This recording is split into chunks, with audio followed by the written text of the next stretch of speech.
I head over to my boyfriend, Skylar Reynolds' house during the holidays to pay his family a visit.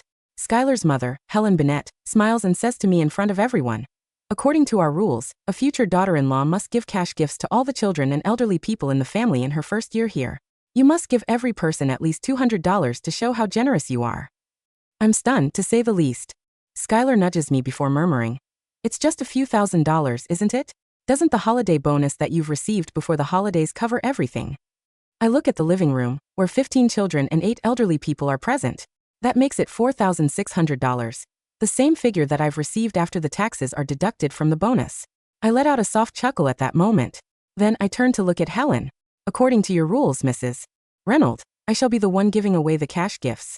But according to my family's rules, the groom's family has to give the bride's family cash gifts as well. The cash gifts must be doubled so that our marriage will be graced by luck. It'll be $9,200 altogether. Would you like to pay me in cash, or are you going to transfer it into my account?" The noisy living room instantly went silent. Helen Bennett's face stiffened as she glared at me, utterly at a loss for words. All relatives in the room exchanged tense glances. I casually peeled a clementine and reminded her again, "Helen, I'm sure you're not the stingy type either." "Mom, let me have a word with Freya for a second." Skylar Reynolds suddenly grabbed my wrist and urgently said, "Freya Finch, come with me." Under everyone's watchful eyes, he dragged me into the room, pale-faced, and slammed the door behind us with a loud thud. "All my relatives are out there, Freya. How could you say something like that? Think of how embarrassing it is for my mom. It's the holidays. Can't you at least save me some face?" I rubbed my reddened wrist and looked up at him. "This is my first time visiting your family for the holidays, and you expect me to fork over thousands of dollars. Why have I never heard of such customs around here in Thasha?" Skylar's gaze darted around erratically. Then he put on a helpless expression and sighed. "It's just a traditional custom from my hometown, which I forgot to tell you. You received around $4,000 for your year-end bonus, right? Just cover for it now so Mom doesn't look bad." While I remained silent, he leaned in close and tried to take my hand, but I pulled away. "I'll transfer the money back to you in a bit, Freya. Just think of it as a loan." "Transfer it right now then." Skylar froze, clearly never expecting that reply. "I don't have money right now. I locked my year-end bonus in a fixed deposit after getting it. And if I pull it out right now, I'll lose all the accrued interest. I'll give it back to you next year with interest on top, alright?" I nearly laughed out of pure frustration. Here he was pulling the fixed deposit excuse again. 6 months ago, when I had my eyes on a designer bag, he told me his salary was locked in a fixed deposit and promised to buy it for me once it matured. On my birthday, he claimed he was locking everything away in a fixed deposit to save up for our future house and wedding. So he gave me a discounted custard pie instead. I had never nickel and dimed over those things before. When he invited me over to his family's place for the holidays, I showed up at his doorstep carrying bags of premium gifts. And yet, he expected me to hand out over $4,000 in holiday cash gifts to his entire family. Did he think my money grew on trees? "What a coincidence," I said, eating a slice of the clementine and turning him down flatly. "I don't have any money either." "How is that even possible?" he anxiously roared. Then he started pressing. "Did you spend all the money you received? It's been just a few days since your bonus cleared, so how could you possibly have no money?" "I lent it to a close friend for an emergency," I lied to his face without blinking. His expression immediately darkened. "Which close friend? Tell her to pay you back right now, and that you urgently need the cash. She used it for an investment, so she can't give it back right now." Skylar stared at me in absolute disbelief. His mouth hung open, and he could barely say a single word for a long time. Just then, someone pushed the door open and walked in. "Your girlfriend is an absolute cheapskate, Skylar. What do you even see in her?" Elisa Lark sauntered into the room with a handful of potato chips. She tossed them into her mouth before rolling her eyes at me. She was wearing a Chanel jacket, which was the birthday present Skylar had supposedly scraped and saved up to buy for her last month. I knew Elisa's jacket was Chanel because the second I walked in, she had run over to me to brag about it. Back then, Skylar quickly dragged her aside and explained to me that he had gotten a discount through a mutual connection, and that it barely cost him anything. Before I could ask more questions, Helen started pressuring me with their so-called hometown customs. "Seriously, if you're this stingy on your first visit to Skylar's house, won't you drain him of everything he has the moment you marry him? It's embarrassing that you can't even fork over $4,000. How does someone like you think you deserve him?" Elisa spat onto my shoes with a look of disdain. I looked up to meet her arrogant gaze. "Shut up, Elisa," Skylar barked, then turned around to soothe me. "Don't be upset, Freya. Elisa just meant well. What will our family think of you if you don't hand out the cash gifts today? What will they think of me?" Unbelievable. I looked back and forth between the two of them, one playing the good cop and the other the bad cop. They were trying to guilt-trip me. Fine. I can hand out the cash gifts. The moment the words left my mouth, Skylar's eyes lit up. I stood up straight and added, but have your mom transfer that $9,200 to me first. Once I have the cash, I'll immediately hand out the gifts to your relatives. That way, your family keeps their pride, and my family's traditions are respected. It's a win-win. What? Before Skylar could even respond, Elisa's eyes widened. Do you have any shame at all, Freya? It's your first visit, yet you dare to demand money. Are you for sale or something? What are you doing? I stomped hard on her slipper. She screamed out in pain and stumbled backward until Skylar caught her. Crossing my arms, I looked at her and said, watch your mouth. Who exactly is the shameless one here? Your aunt demanded thousands of dollars from me the second I walked in. How is that any different from daylight robbery? How dare you? Enraged, she lunged forward and reached out to grab my hair. Enough. Skylar checked her foot before turning back to me with a dark expression. Why are you being so petty with a kid, Freya? You've gone too far. A kid? A giant infant in her 20s? I couldn't even be bothered to argue anymore. I pushed past him, walked into the living room to grab my bag, and headed for the door without looking back. Freya, what are you doing? The relatives' glances darted between us. Helen's face flushed between a pale white and a furious red. When she saw me walking out, she let out a sharp, sarcastic snort. Uneducated and uncultured. Don't you dare chase after her, Skylar. A daughter-in-law like that needs to be taught some discipline. Behind me, I heard Skylar's hesitant footsteps stop at the door. The snow fell heavily. By the time I finally made it home, I was shivering violently from the freezing cold. Mom and Dad already had dinner ready. When they noticed the distressed look on my face, they anxiously asked what had happened. After I explained the ordeal, Dad sat in silence and downed a glass of beer. You need to reconsider this marriage carefully, Freya. He's right, Mom said with a sigh. I don't care if the man you marry is wealthy or not. I just want him to truly love you. It's completely fine if he's a little poor. What matters most is that he doesn't play psychological games with you or make you suffer. That night, I lay in bed and stared at the photos of us in my album. A bitter, heavy feeling settled in my chest. 2 years ago, I was hospitalized for sudden acute appendicitis. Skylar had stayed by my bedside for days on end, with dark circles under his eyes and stubble under his chin as he gently fed me soup. He used to remember all anniversaries in our relationship and constantly planned secret surprises for me. We had joined the company at the same time. During our initial prohibition period, his monthly pay was only $2,000, yet he had willingly spent $1,800 buying me a necklace. When I felt bad about him spending so much money, he solemnly told me, "You deserve the very best, Freya." When had he started to change? Had Skylar started to change the moment we were officially locked into a relationship? Was it after Helen constantly called him and hammered into his head that women shouldn't be spoiled? Somewhere along the line, the once generous Skylar transformed into a cheap, tight-fisted man obsessed with fixed deposits. I gripped my phone tightly and felt a suffocating weight settle in my chest. Suddenly, my phone buzzed with a text from Skylar. It's snowing so hard outside, Freya. Could you please have pity and see me for just a minute? I froze. After slipping on a coat, I made my way downstairs and saw Skylar standing by the building's entrance, amidst the swirling wind and heavy snow. He was completely covered in a thick layer of snow and held a bouquet of red roses tightly in his arms. His face was frozen in a bright red. The moment he saw me, he began walking toward me stiffly. Please don't be mad at me, Freya.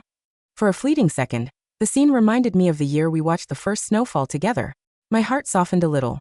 He stuffed the roses into my arms and said in a hoarse voice, "I'm sorry for messing up today.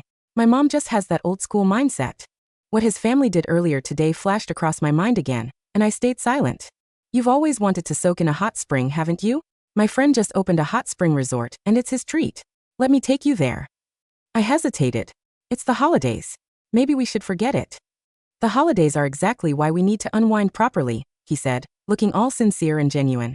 I've arranged everything, so think of it as my way of making things up to you. Will you give me a chance? Going to a hot spring resort was indeed something I had been talking about for a very long time. Whenever I brought it up in the past, Skylar always complained it was too expensive or far away. Seeing how insistent he was, I finally agreed. The next day, Skylar showed up on time. The back seat of his car was piled high with my favorite snacks, and he even reached over to proactively buckle my seatbelt for me.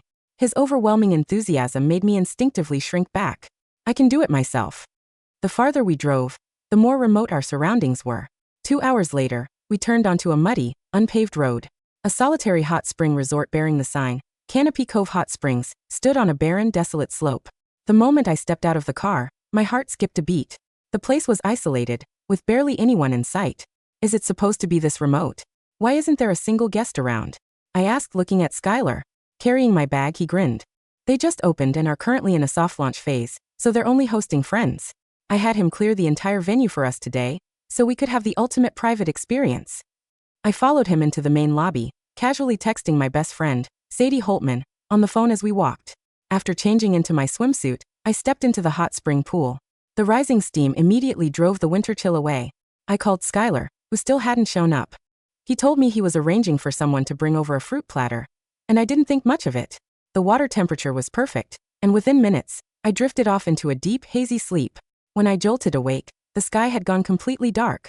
I reached out toward the edge of the pool to grab my bathrobe, but found nothing there. A sudden jolt of panic hit me. When I took a closer look, I realized that not only was my bathrobe missing, but the towel and sandals I had left next to it were gone as well. Only my phone was left, sitting isolated on the edge. Skylar? Anyone? I yelled, but there was no response. A cold dread crawled up my spine as I scrambled to dial Skylar's number. He picked up almost instantly. Where are you? My clothes are gone and nobody answers when I call out. What's going on? My voice was shaking violently as I demanded answers. Freya, he said. His voice sounded panicked through the microphone.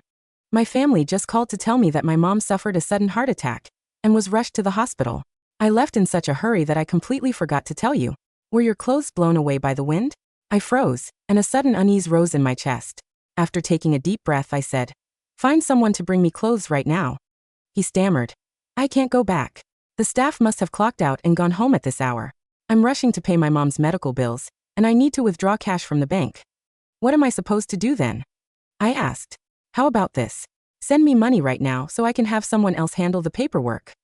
Send money. I calmed down the moment I heard those words coming from Skylar. How much? I asked. I have a bit on me, but I need you to scrape together $4,000 or so. I let out a cold laugh and finally connected the dots. Skylar, you want me to send you $4,000, don't you? It's money for an emergency, Freya. Just send it over first, and I'll immediately call my friend to bring you clothes. I looked out at the darkening sky. A freezing chill surged from the soles of my feet straight to my skull. Apology? This whole thing was a meticulously planned trap. Skylar had intentionally lured me here just to extort money from me. Do you honestly take me for an idiot, Skylar? I snapped and gritted my teeth. Bring me my clothes first, then we'll talk about money. You're truly heartless, Freya. On the other end of the line, Skylar suddenly exploded. That's my mom we're talking about.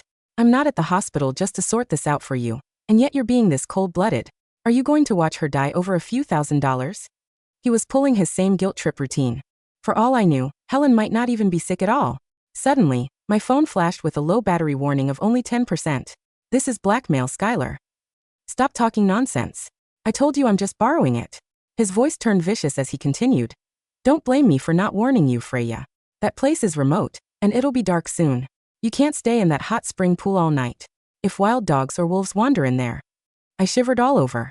Send me the money, and I'll immediately figure something out for you. Otherwise, you can enjoy your night on the mountain alone. I hung up on him. Way to go, Skylar. It seems like I truly can't judge a book by its cover. I can't believe I've wasted 2 years of love on a lowlife like him, I murmured.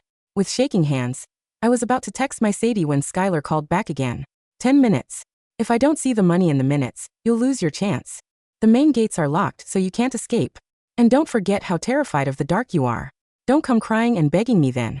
Fear and fury erupted in my chest, but I softened my voice to say, I'm truly scared right now, Skylar. Look, just come back first, and I'll send you whatever amount you need. Send me the money first, he demanded. My phone is about to die. You know that a bank transfer requires facial recognition, I protested.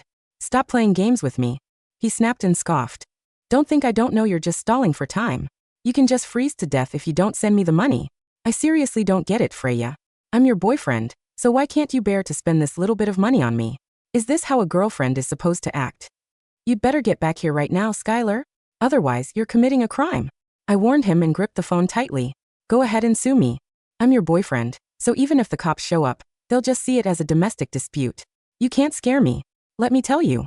Halfway through his vicious threat, my phone beeped twice before the screen went black, and the battery completely died. At the same time, the landscape lights around the hot spring pool flickered and went out too. The entire resort lost power. Everything around me was instantly swallowed by endless darkness. I screamed in terror and dropped my phone into the water. Curled up in the pool, I dared not climb onto the deck or move an inch. Despair slowly began to swallow me whole. Just then, a loud crash echoed through the darkness, followed by an urgent shout. Freya! It was my best friend, Sadie. She barged into the area with 2 friends. When she saw me curled up in a corner of the pool, her hands holding the heavy-duty flashlight began shaking. Skylar, that monster! Don't worry, I said, slipping into the thick down jacket she handed me. My gaze was cold as I announced, I'm going to make sure he's completely ruined. The interior of Sadie's SUV was a sanctuary of warm, dry air smelling of leather and the sweet, sharp scent of hot ginger tea. I sat in the passenger seat, my body shivering violently under the thick down jacket, my hands clasped tightly around the paper cup Sadie had pressed into my palms. My skin was still pale, almost translucent from the freezing cold of the mountain, but my eyes, usually soft and patient, were as cold and clear as the black water of the hot spring pool. Sadie sat behind the wheel, her hands clenching the leather grip so tightly her knuckles were white. Her face was flushed with a fury that went far deeper than her usual, energetic temper. He locked the main gates from the outside. Freya. Sadie's voice rose, her words coming in a rapid, furious rush. If we hadn't used the heavy-duty wire cutters from the trunk to snip the security chain, we never would have gotten the car through. And your clothes? The staff told us some guy in a dark coat took them from the locker room 30 minutes before they clocked out. He wanted the $4,000, Sadie. I said, my voice quiet, flat, and completely devoid of the trembling hesitation I had carried during the phone call. He thought that if he left me in the dark, naked and freezing on a barren mountain, my fear would force me to transfer the money. He's a monster, Sadie roared, slamming her hand onto the steering wheel. Calculating, blackmailing monster. Freya, we are going to the police right now. This is unlawful imprisonment. This is extortion. Not yet, I said, taking a slow sip of the ginger tea, the heat spreading through my chest. We need to verify one thing first. I pulled out my secondary phone, the one I kept in my bag, which Sadie had retrieved from the locker room. I opened the Thasha Central Hospital's emergency registration database, a system my family's charity foundation had funded for years. I entered Helen Benett's social security number.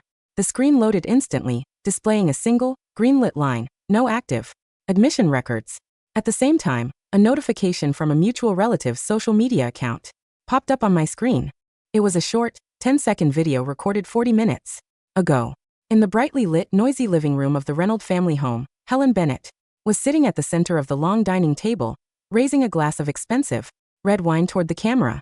She wore her thick knit sweater, her face flushed with a healthy wine-rich pink, her laughter loud and boisterous. Our Skylar is taming that city girl tonight, her sister-in-law's voice chuckled in the background of the video. By tomorrow morning, she'll be begging to hand over the holiday cash. I stared at the glowing screen. My father had been right. Skylar's fixed deposits, his doting care during my appendicitis, and his family's hometown customs were all part of a meticulously planned transaction. To them, I was not a daughter-in-law. I was a target. Sadie, I said, turning my phone to show her the video. Change the route. We are not going to the police station. Sadie looked at the screen, her eyes widening in a mixture of intense disgust and sudden, cold-blooded understanding. Where are we going? To my father's office, I said, my lips curling into a cold, sharp smile. It's time to unlock the fixed deposits. The executive office of the Finch Group was located on the 45th floor of a sapphire glass tower overlooking the city center. By 2 a.m., the room was quiet, lit only by the pale, cold glare of the computer monitors. My father, Donald Finch, sat behind his massive mahogany desk, his gray eyes carrying the sharp, unyielding authority of a man who had spent 40 years building one of the state's largest financial conglomerates. Beside him stood Mr. Vance, the chief of operations for our family's legal department, carrying a thick leather folder. Freya, my father said, his voice quiet, low, and carrying a dangerous, steel-like edge as he looked at my bundled coat, my pale face. You spent 2 years playing the simple working girl for this man. You let his mother call you uneducated. You let his sister-in-law spit on your shoes. And now he tries to freeze you to death for $4,000. I wanted to know if he loved me for myself, Dad. I said, my voice completely steady. But I have my answer now. I laid my secondary phone on the desk, displaying the recorded audio of Skylar's extortion call, the GPS logs of the Canopy Cove Resort, and the video of Helen Benett's family dinner. Mr. Vance, my father said, his eyes not leaving my face. The Reynold family's background. The company Skylar works for. The company is Reynold Logistics, sir, Mr. Vance said, opening his folder and sliding a document across the desk. It's a mid-level shipping firm.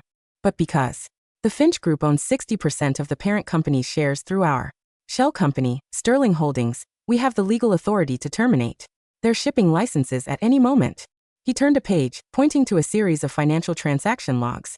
And Skylar Reynolds' fixed deposits. We ran a forensic audit on his corporate account. He hasn't been locking his salary away to save for a house, Mr. Finch. He's been embezzling from the company's petty cash registry. The Chanel jacket he bought for Elisa Lark last month. It was billed as a corporate marketing expense under a forged signature. I looked at the transaction logs. Every single excuse he had ever given me, the fixed deposits, the house savings, the discounted custard pie on my birthday, had been a cover for his systematic financial fraud. He was stealing from my family's company to fund Elisa's luxury lifestyle, while he expected me to hand over my hard-earned bonus to keep his mother happy. The audit is complete, Mr. Vance said. And the police are waiting for your signature on the formal extortion and endangerment warrant. File the warrant, Mr. Vance, I said, standing up from my chair, my dark wool coat draping perfectly over my shoulders. And the shipping license, revoke it. All of it. And the Reynold family's lease on their villa? Sadie asked, a cold, sharp smile touching her lips from the doorway. The one that's managed by our family's real estate department. Evict them, my father said. Tonight. The grand dining room of the Reynold family home was filled with the warm, rich scent of roast duck, braised pork, and expensive wine. The extended family had gathered for the final day of the holiday feast there. Laughter loud and carrying the easy, drunken warmth of a group that believed they had successfully secured their future. At the center of the table sat Helen, her thick-knit sweater immaculate, her gold rings caught in the light of the chandelier. Beside her sat Elisa, her Chanel jacket draped over the back of her chair, her fingers busy peeling grapes. Skylar, Helen said, her voice dripping with a satisfied, greedy joy as she looked at her son, who was standing near the window, his phone in his hand. Did she send the money? Is the city girl still shivering in the pool? Her phone went dead, Mom, Skylar said, his brow furrowed, a subtle cold knot of unease tightening in his chest. The battery was low. But don't worry. She's terrified of the dark. By tomorrow morning, she'll be begging us to let her out. She'll sign the $4,000 without a single fuss. Of course she will. Elisa laughed, her voice a high, sharp cackle. A girl like her doesn't have any spine. Once she realizes she has no options, she'll do whatever you want. The heavy double doors of the dining room were pushed open. The chattering of the crowd began to die down, starting from the back tables and spreading toward the stage like a cold wave of frost. I walked inside. I was no longer wearing the wet-down jacket or the plastic sandals. I wore a bespoke, emerald green silk gown that clung to my figure with an elegant, healthy beauty. My sallow, frozen complexion was completely gone. My cheeks were flush with a vibrant, natural pink, my eyes bright and sharp under the light of the crystal chandeliers. Beside me walked Mr. Vance, carrying a thick leather folder, flanked by 4 uniformed police officers and a federal marshal. Freya? Skylar's phone slipped from his hand, hitting the dining table with a sharp, shattering sound that echoed through the quiet room. Freya. Elisa gasped, her face turning pale as she looked at my dress, my guards, and the heavy gold crest of the Finch Group on the folder Mr. Vance was holding. Why are you dressed like that? Who are those men? I walked to the head of the table, my boots clicking softly against the polished floorboards. I didn't look at the relatives, and I didn't look at the food. I stopped just 3 feet from Helen, my eyes fixed on her face. I brought you the cash gifts, Mrs. Benett, I said, my voice very quiet, very calm. Freya. Skylar took a step back, his hand flying to his collar. What is the meaning of this? You told me you didn't have any money. You said. I told you I didn't have any money for a thief, Skylar, I said, my voice flat, carrying the clinical weight of a corporate auditor. Mr. Vance filed the police report at 9 this morning. The court has already approved the warrant for extortion, unlawful imprisonment, and endangerment of life. No, that's a mistake. Helen shrieked, her gold rings shaking as she grabbed the edge of the table. This is a family matter. My son was just teaching her some manners. The credit card Elisa is using to buy her Chanel jacket, Mr. Vance spoke from my right shoulder, opening his leather folder and sliding a document onto the table, was paid for using embezzled funds from the petty cash registry of Reynold Logistics. The total amount of the fraud is $86,000. He looked at the manager of the real estate department, who had just entered the room with a pale face. And the lease on this villa has been formally terminated under the terms of the corporate discount agreement, since the employee has been terminated for cause the tenants have 24 hours to pack their bags. The employee has been terminated? Skylar's voice rose in a panic. I am the senior manager. I have a fixed deposit of $50,000. The fixed deposit, I said, looking at the cheap custard pie sitting on the table, does not exist, Skylar. You spent that money on Elisa's holidays in Hokkaido while I was finishing my chemo. The bank records are right here. The ballroom went dead silent. The relatives who had been shouting "Stingy city girl" just moments before were now looking at me with eyes full of a deep, suffocating terror. They realized that the poor girl they had tried to extort was the heiress to the empire that held their family's livelihoods in her hands. Freya, Skylar sobbed, his hands clutching his collar as he fell to his knees on the floor. Please. I'm sorry. I was wrong. I'll make my mom apologize. I'll throw Elisa out tonight. Just tell your father to drop the criminal charges. The criminal charges, I said, my voice completely calm, completely empty, belong to the state, Skylar. And your mother's cash gifts. She can use them to pay your bail. I turned my back on them. Mr. Vance, clear the villa. The grand boardroom of the Finch Group was silent.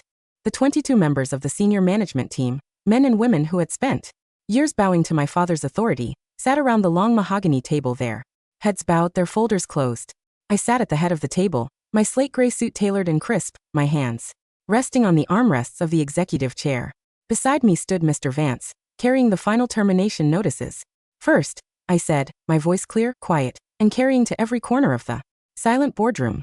The termination of Skylar Reynolds' contract as senior manager, effective immediately. All personal and professional assets he acquired during his tenure are frozen pending the outcome of the grand larceny investigation. Nobody spoke, not even the lower-level capos who had once laughed at my cheapness.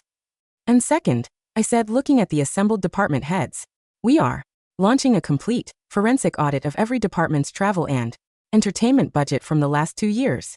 If anyone here has accepted a single dollar of compensation from Skylar Reynolds' private accounts, I suggest you submit your resignation before the investigators reach your office.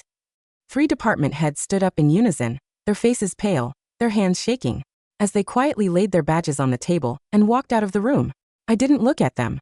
I stood up, my gray wool coat draped perfectly over my shoulders, and walked to the window. The snow had stopped over Thasha, leaving the sky clear, blue, and bright under the afternoon sun. The meeting is adjourned, I said. 6 months later, the private garden of the Finch estate was quiet, the green leaves of the maples rustling softly in the spring breeze. I sat on a wooden bench, my hands holding a cup of hot chamomile tea, my face healthy, my cheeks flush with a natural, vibrant pink, my mind completely at peace. My parents walked down the gravel path, my father holding a small basket of fresh red apples he had just picked from our tree. Freya, my mother said, her voice warm and steady as she stopped beside me. The apples are sweet this year. Let me take them inside so you can rest. Thanks, Mom, I said, offering her a bright, genuine smile. We heard from the prison today, Freya, my father said quietly, his eyes reflective as he looked at the green hills of the estate. Skylar Reynolds' final appeal was denied. His sentence has been confirmed, 10 years for extortion, grand larceny, and corporate embezzlement. I took a slow sip of my tea, my eyes fixed on the blue sky. I know, I said. I didn't feel any anger. I didn't feel any satisfaction. I felt only a profound, complete emptiness.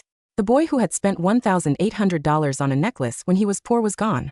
The man who had tried to freeze me to death for $4,000 was gone. The cheap custard pie was in the dumpster. I looked at the blue sky above, where the clouds were turning a soft, beautiful gold under the morning sun. The air was fresh, clean, and completely quiet. The 2 years of my life were finally completely mine again. And as the door clicked shut behind us, I knew that the cheap city girl was finally beautifully dead. And the true sovereign of the boardroom was finally completely home.